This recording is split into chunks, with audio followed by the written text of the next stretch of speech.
criminal offensive side eye.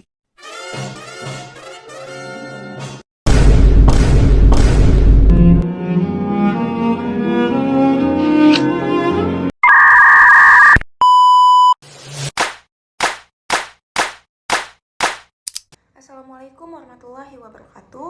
Halo semuanya, saya Sufiarani dengan NIM 220578. Saya dari program studi manajemen. Video ini saya buat untuk memenuhi tugas tengah semester pada mata kuliah manajemen kinerja.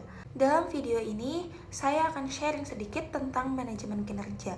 Topik ini sebenarnya sangat dekat dengan kita semua, apalagi kita akan terjun ke dunia kerja atau mengelola tim nantinya. Jadi, yuk langsung aja masuk ke materinya.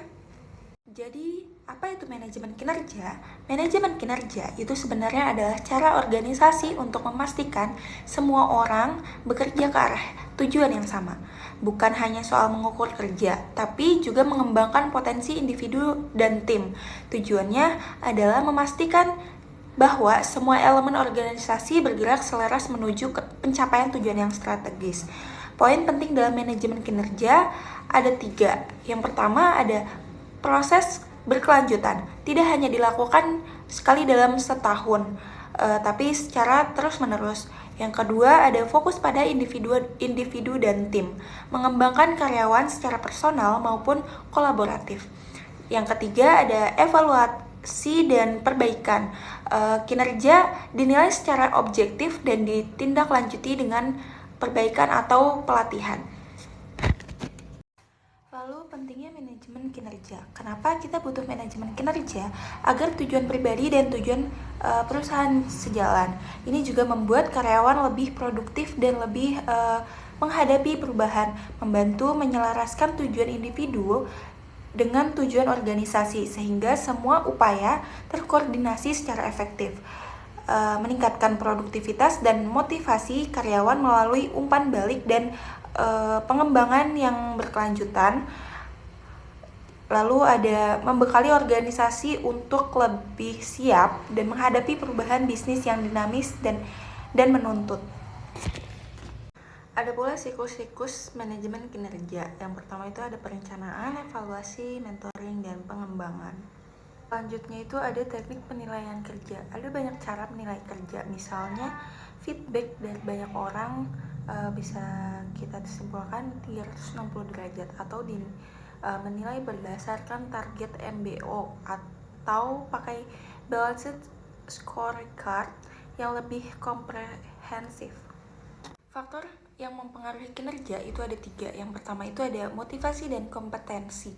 Karyawan yang bermotivasi dan memiliki keterampilan yang sesuai dan akan bekerja lebih optimal. Yang kedua itu ada lingkungan kerja yang kondusif.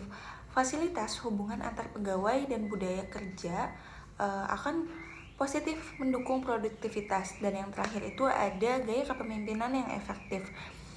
Pemimpin yang mampu memberikan arahan, dukungan, dan inspirasi akan meningkatkan kinerja tim.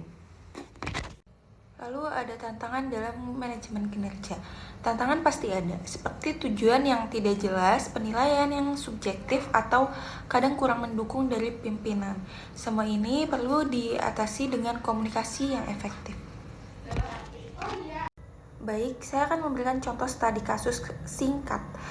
Kita ambil dari contoh nyata, perusahaan X yang pakai sistem OKR berhasil menaikkan produktivitas 20% dalam 6 bulan. Artinya, manajemen kinerja yang baik itu sangat berdampak. Jadi kesimpulan yang kita bisa simpulkan adalah manajemen kerja adalah proses penting untuk menyelaraskan tujuan individu dengan organisasi. Teknik yang tepat dan penilaian yang objektif dapat meningkatkan produktivitas dan motivasi. Tantangan seperti penilaian subjektif atau kurangnya dukungan bisa diatasi dengan komunikasi yang efektif. Dengan sistem yang baik seperti OKR atau balanced scorecard, organisasi dapat mencapai hasil yang nyata. Oke teman-teman, jadi itulah sedikit gambaran tentang manajemen kinerja yang sudah kita bahas hari ini. Intinya, mengelola kinerja bukan cuma tentang mengejar target, tapi tentang bagaimana kita berkembang, bekerja sama, dan terus memperbaiki diri.